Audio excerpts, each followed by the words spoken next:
Herë përshëndetje dhe për juve në studio dhe për gjithë ata që janë duke na ndjek.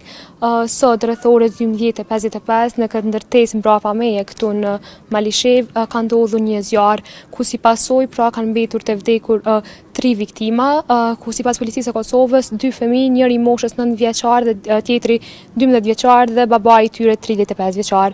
Ky i fundit ka jetuar vetëm me 4 fëmijët e tij këtu, ku 2 fëmijët e tjerë në atë kohë kanë qenë në shkollë.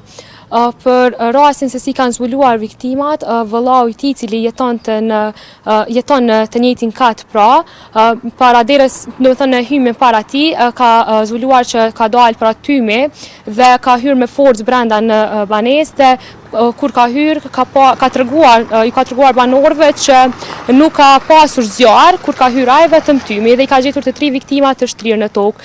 Sipas tij, dyshohet që viktimat kanë qëndruar ashtu për rreth 1 ore.